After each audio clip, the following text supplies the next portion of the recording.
फौजमध्ये एखादा आदेश पास झाला आणि त्याचं पालन झालं नाही असं कधी होऊ शकते का? इम्पॉसिबल. नमस्कार मित्रांनो, आज मंदिरामध्ये दुर्गा माताचा महाप्रसादाचा कार्यक्रम होता. तर त्या कार्यक्रमासाठीच आम्ही तयार होऊन निघालो होतो.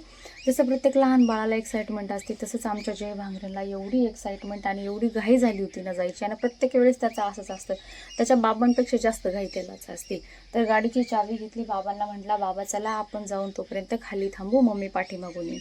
तर एकदम रेडी पोझिशनमध्ये होता. तर आज 6 ते 12 ड्युटी होती. 12 वाजता ड्युटीवरून आल्याच्यानंतर असा आदेश मिळाला की जेवढ्या कार्मिक ड्युटीवर होत्या सगळे 12:30 वाजेपर्यंत मंदिर प्रांगणमध्ये पोहोचते. तर त्या दिशेने आम्ही निघालो आणि 12:30 वाजता पोहोचले मंदिर प्रांगणामध्ये.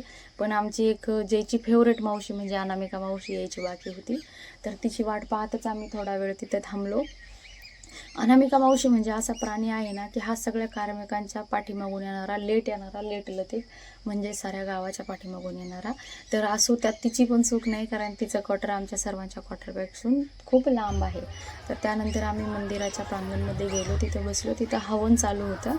तर हवनला अजून थोडा टाईम होता, मग थोडा वेळ बसलो. त्यानंतर दुर्गा माताची आरती झाली. आरती झाल्याच्या नंतर जे हे असतं कन्यापूजन असतं किंवा त्यांना जीव वगैरे घालायचं असतं, पूजा करायची असते. तर तो प्रोग्राम होता. तोपर्यंत जय आणि आम्ही सगळेजण तिथं प्रांगणामध्ये बसलो थोडा वेळ. तर जयला पण भूक लागली होती. तर शेवटी आमचा टाईम आला जेवणाचा किंवा महाप्रसादाचा. तर आम्ही सर्वांनी जेवण वगैरे केलं आणि फायनली आमच्या घराच्या दिशेने निघालो. तर संध्याकाळी पुन्हा 6 वाजता ड्युटी होती. मग आमच्याकडं रेस्ट करायला 2च तास होते. तर त्या 2 तासामध्ये रेस्ट करून स्वयंपाक करून आम्हाला पुन्हा ड्युटीला जायचं होतं. तर चला भेटू अशाच नेक्स्ट व्हिडिओमध्ये.